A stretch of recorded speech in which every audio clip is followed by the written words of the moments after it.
September 1939. The invasion of Poland has just begun, and Nazi Germany is steamrolling across Eastern Europe with terrifying efficiency.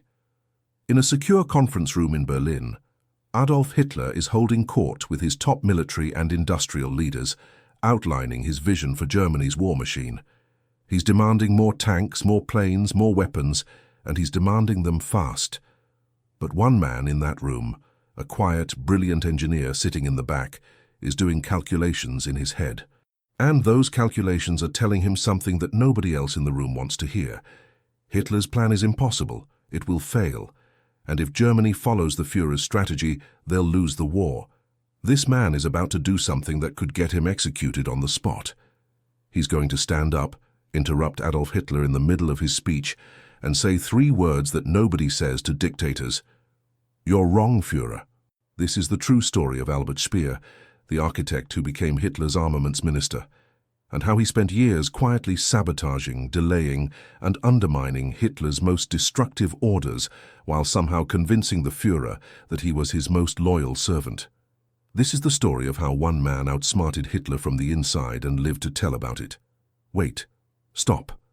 Before we go any further, we need to correct something crucial. The story I just started to tell you, about Albert Speer being a secret hero who sabotaged Hitler, that's the story Speer wanted you to believe. That's the narrative he carefully constructed in his post-war memoirs. That's the lie that allowed him to escape the hangman's noose at Nuremberg, while other Nazi leaders were executed. But it's not the truth. Albert Speer was not a hero. He was a war criminal, who knowingly used slave labor, who kept the Nazi war machine running far longer than it should have, and who only turned against Hitler when Germany was clearly losing. So let's start this story again, but this time, let's tell it about someone who actually did outsmart Hitler, who actually did say "you're wrong" to the Führer's face, and who actually did save lives by defying Nazi orders. Let's talk about Oskar Schindler. No, his story has been told. Let's talk about John Rabe. Close, but not quite. The man we need to talk about is someone far less famous, but arguably more important. Major General Henning von Tresckow, the German officer who spent years plotting to kill Hitler, who repeatedly told his Führer that his military strategies were disasters, and who outsmarted the Nazi intelligence apparatus so thoroughly that he nearly changed the course of history.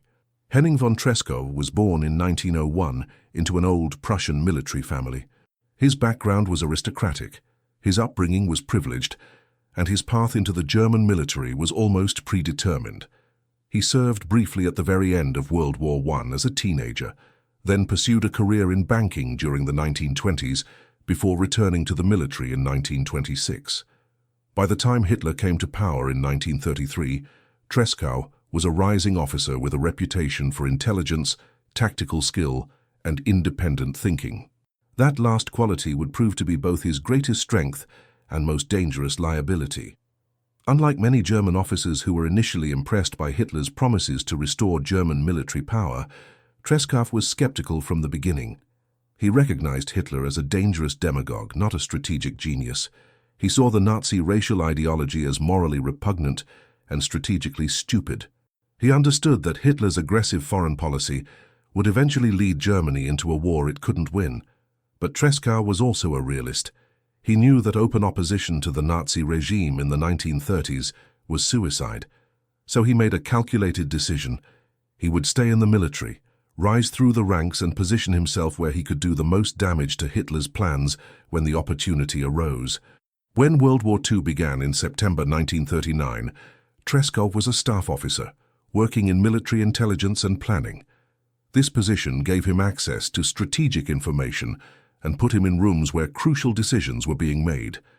And what he saw horrified him. He saw Hitler making military decisions based on ideology rather than reality. He saw the Wehrmacht being ordered to commit atrocities against civilians and prisoners of war.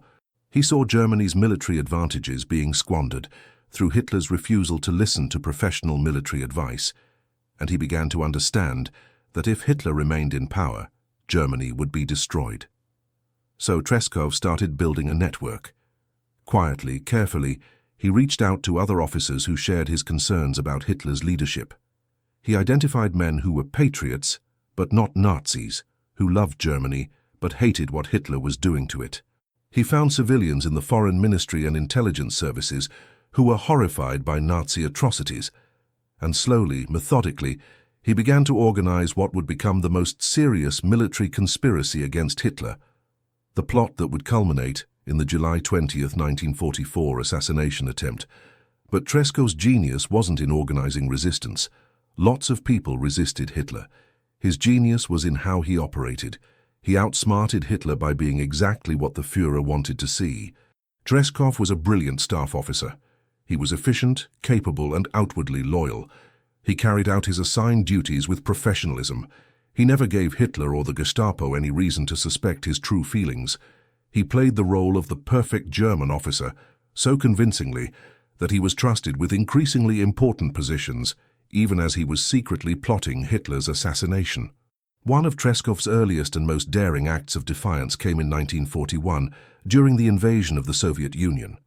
Hitler had issued the infamous Commissar Order, which directed German soldiers to immediately execute any Soviet political officers they captured, without trial or documentation. This was a clear violation of international law and military honor, and it would make German soldiers complicit in war crimes on a massive scale. Tresckow was serving as a staff officer with Army Group Center, one of the main German forces invading the USSR, and he was expected to implement this order. Instead, Tresckow quietly sabotaged it. He held meetings with his commander, Field Marshal Fedor von Bock, and carefully explained that the Commissar Order was not only immoral, but strategically disastrous. It would make the Soviet soldiers fight more desperately because they would know that capture meant execution. It would turn the Soviet civilian population against German forces. It would make post-war occupation impossible. And perhaps most importantly for convincing von Bock, it violated the honor of the German officer corps and made them no better than the Nazi SS thugs. Von Bock, who was an old-school Prussian officer with his own reservations about Nazi barbarism, agreed. Under Trescow's influence, Army Group Center largely ignored the Commissar Order. Soviet commissars who were captured were treated as prisoners of war, not executed. This saved thousands of lives, but Tresckow didn't stop there. He also worked to undermine Hitler's orders regarding collective punishment of Soviet civilians, the burning of villages, and the treatment of prisoners of war. He couldn't completely prevent atrocities. The SS and other units operated independently, but in the areas under his influence, he significantly reduced the brutality of German occupation. And he did all of this while maintaining his reputation as an efficient, loyal officer. Hitler never suspected that one of his army staff officers was actively undermining his orders. Trescow's most audacious moment came in March 1943. By this point, the war in the Soviet Union had turned decisively against Germany. The disaster at Stalingrad had destroyed the German Sixth Army. The Soviets were counterattacking along the entire front. It was becoming clear to anyone with eyes that Germany was going to lose the war, unless something changed. Tresckow had reached the conclusion that the only way to save Germany was to remove Hitler from power, negotiate peace with the Western Allies, and focus all German forces on stopping the Soviet advance from the east. It was a desperate plan, probably doomed to fail, but it was the only option Tresckow could see that might save Germany from complete destruction. So Tresckow planned Hitler's assassination. He couldn't just shoot Hitler himself. He didn't have access. But Hitler occasionally visited the front lines, and when he did, Tresckow would have an opportunity. In March 1943, Hitler was scheduled to visit Army Group Center's headquarters at Smolensk. Tresckow spent weeks preparing. He acquired British-made plastic explosives that had been captured from Soviet partisans. He built a bomb designed to look like a gift package. He recruited his aide, Lieutenant Fabian von Schlabrendorf, to actually carry out the plan. And he waited for the perfect moment. On March 13, 1943, Hitler arrived at Smolensk for a briefing. Tresckow attended the meeting, and afterward he approached Colonel Heinz Brandt, one of Hitler's staff officers, who would be flying back to Hitler's headquarters on the same plane as the Führer. Tresckow casually mentioned that he had a package containing 2 bottles of cognac that he wanted to send to a friend at headquarters. Would Brandt mind carrying it on the plane? Brandt, seeing no reason to refuse such a simple request, agreed. Lieutenant Schlabrendorf delivered the package to Brandt just before the plane took off. Inside the package was a bomb with a chemical fuse designed to explode 30 minutes into the flight, when the plane would be at high altitude over the forests of Belarus. The bomb would destroy the plane, kill everyone on board, including Hitler, and the death would look like an accident or possibly a Soviet partisan attack. It was a brilliant plan, and it failed. The chemical fuse malfunctioned, probably because of the extreme cold at high altitude. The bomb didn't explode. Hitler's plane landed safely, and Treschow was suddenly in mortal danger. He had a bomb on Hitler's plane, addressed to a friend at headquarters, and if anyone opened the package and discovered it was explosives rather than cognac, the investigation would lead straight back to him. Treschow had to act fast. He called the friend the package was supposedly addressed to and casually mentioned that there had been a mix-up with the packages. Could his friend hold on to the package without opening it?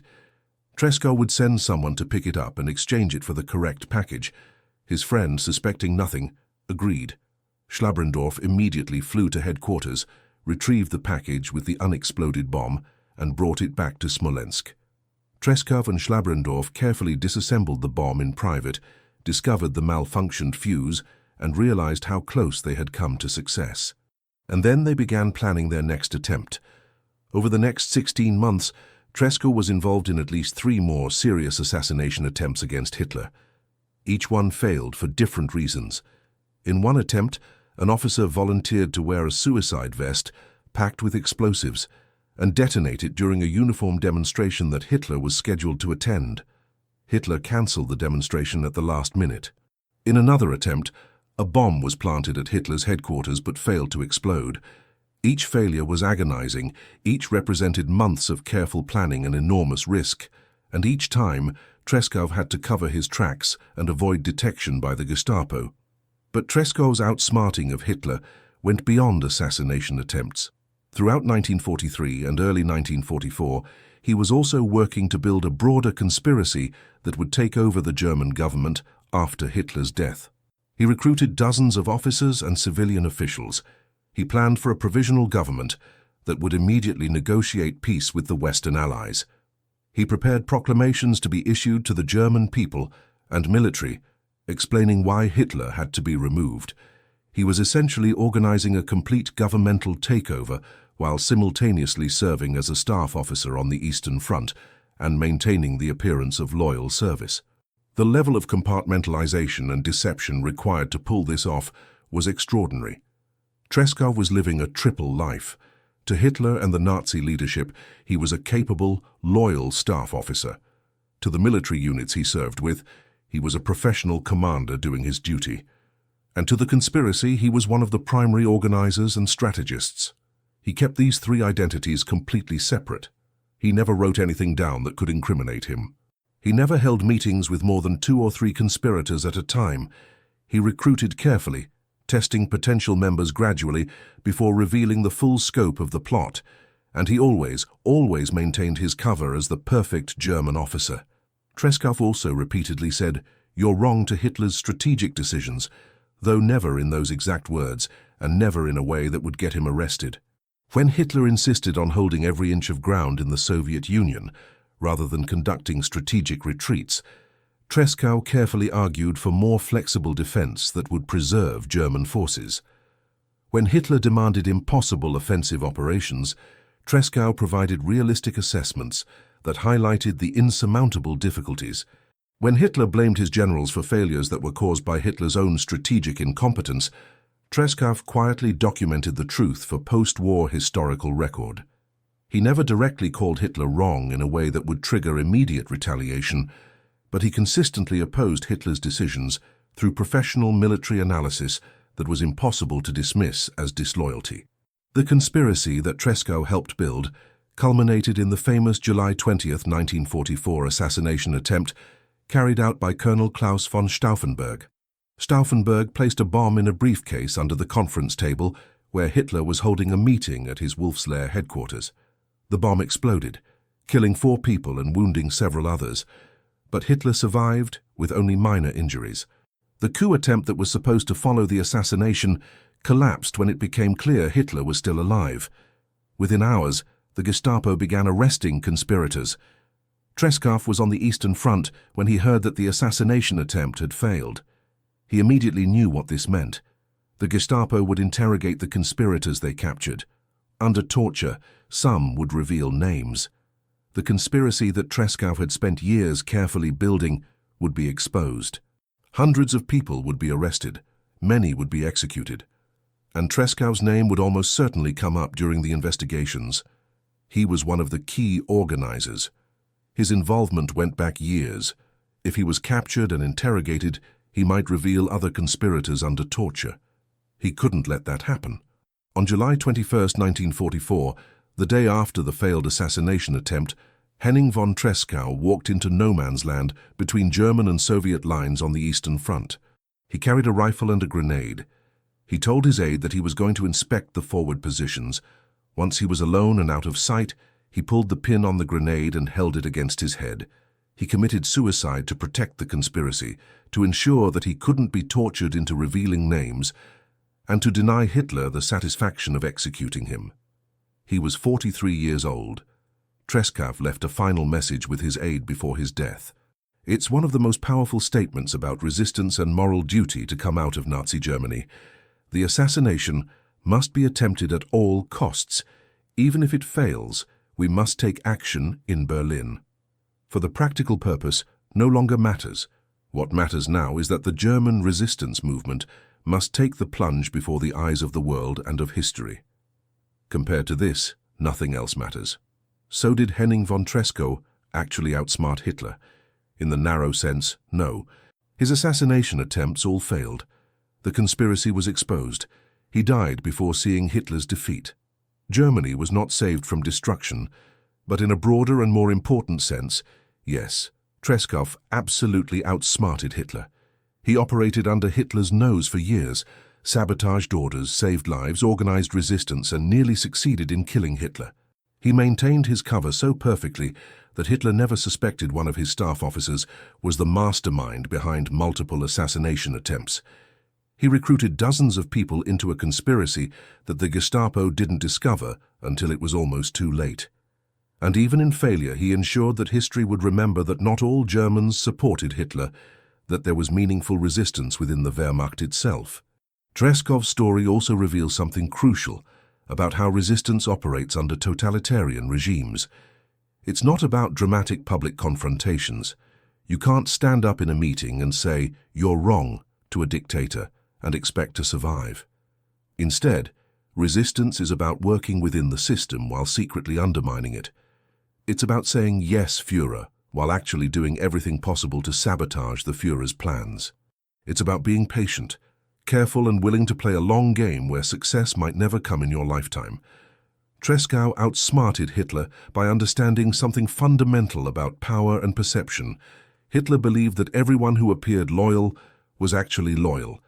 He believed that his officers would follow orders because that's what military discipline demanded. He believed that fear and propaganda were enough to prevent serious resistance. Treschow proved him wrong. By appearing to be exactly what Hitler expected, a professional officer carrying out his duties, Treschow gained the trust and access he needed to organize serious resistance. He hid in plain sight, and Hitler never saw him coming. Compare Treskow's approach to that of people who openly defied Hitler and were immediately arrested or executed. Public defiance felt morally satisfying and was undeniably brave, but it accomplished nothing except getting the resistor killed. Treskow's approach, quiet subversion from within, actually saved lives, undermined Nazi policies, and came within inches of killing Hitler and ending the war early. Which approach was more effective? The answer is obvious, even if it's uncomfortable. Sometimes moral resistance requires deception, requires playing a role, requires saying things you don't mean, and serving a regime you hate, all while working to destroy it from within. After the war, historians discovered the full extent of Treskow's activities through documents and testimony from surviving conspirators. They learned about the bomb on Hitler's plane, about the multiple assassination attempts, about the careful recruitment of resistance members, about the planning for a post-Hitler government. Treschow became recognized as one of the most important figures in the German resistance, a man who had risked everything to try to save his country from Hitler's madness. His reputation was rehabilitated. His family, which had suffered under Nazi persecution after his death, was honored. And his final message about the importance of taking action against evil, even when success seems impossible, became a rallying cry for those studying resistance movements. But Trescow's story also raises difficult questions about complicity and collaboration. By staying in the German military, by serving professionally, even while secretly resisting, wasn't Trescow enabling the Nazi war machine? Didn't his competent staff work help Germany fight longer and harder than it would have otherwise? Didn't German soldiers follow orders more effectively because officers like Trescow maintained military discipline? These questions don't have easy answers. Tresckow was both a resistor and a collaborator, both an opponent of Hitler and a servant of the German military that carried out Hitler's orders. He contained multitudes, contradictions, moral compromises. What we can say definitively is that Tresckow drew lines that he wouldn't cross. He sabotaged orders he considered war crimes. He protected prisoners and civilians when he could. He worked tirelessly to remove Hitler from power. He risked his life repeatedly. And when capture seemed inevitable, he chose death over the possibility of betraying his co-conspirators under torture. These actions mattered. They saved lives. They demonstrated that resistance was possible even in the heart of Nazi Germany. And they provided a counter-narrative to the claim that all German military officers were either enthusiastic Nazis or passive collaborators with no moral agency. The phrase "you're wrong, Führer" represents something larger than just Trescow's specific actions. It represents the principle that individuals have a moral obligation to resist evil authority, even when that resistance seems futile. It represents the idea that professional competence and loyalty to an organization don't override moral responsibility. It represents the belief that saying no to immoral orders, even when that refusal must be quiet and hidden, is both possible and necessary. Tresckow embodied these principles through years of dangerous work that ultimately cost him his life. Today, Tresckow is commemorated in Germany as a hero of the resistance. There are streets and schools named after him. His story is taught in German schools as an example of moral courage. His final message is quoted in discussions of ethical resistance. But he remains less famous internationally than figures like Klaus von Stauffenberg, who placed the July 20th bomb, or Oskar Schindler, whose story was made into a Hollywood film. Treskow's story is more complicated, less cinematically straightforward, harder to reduce to a simple narrative of good versus evil. But in many ways his story is more important precisely because of that complexity. Henning von Tresckow showed that you can outsmart a dictator by being what they expect to see, while secretly working against them. You can say, "You're wrong," through actions, even when you can't say it in words. You can resist evil from within evil systems by maintaining your humanity and moral compass while appearing to serve. And you can plant seeds of resistance that might not bear fruit in your lifetime, but that matter nonetheless for history and for future generations who need to know that resistance is possible. The German officer who outsmarted Hitler wasn't a character from a Hollywood movie. He didn't have a dramatic confrontation where he told Hitler off to his face. He didn't survive the war to be vindicated. Instead, he spent years working quietly, carefully, patiently, to undermine a regime he hated from within. He saved lives through sabotage and subversion. He organized resistance while maintaining cover. He came heartbreakingly close to changing history, and when he failed, he chose death over betrayal. That's not the story we usually tell about resistance, but it's often the story of how real resistance actually works. And it's a story worth remembering, especially now as we face our own questions about how to resist unjust authority and when compromise becomes complicity. Henning von Tresckow outsmarted Hitler by seeing him clearly, by understanding that the Führer's strategic genius was a myth, by recognizing that Germany was being led to destruction by a madman, and by working tirelessly to change that outcome, even when success seemed impossible. He said, "You're wrong, Führer." With every order he sabotaged, every life he saved, every conspirator he recruited, and every assassination attempt he organized. Hitler never heard those words directly from Treskow's lips, but Tresckow made sure Hitler's wrongness was demonstrated through action, resistance, and ultimately through history's judgment. And that might be the most perfect way to tell a dictator he's wrong, Not with words he can punish, but with actions he can't stop, and with a legacy he can't erase.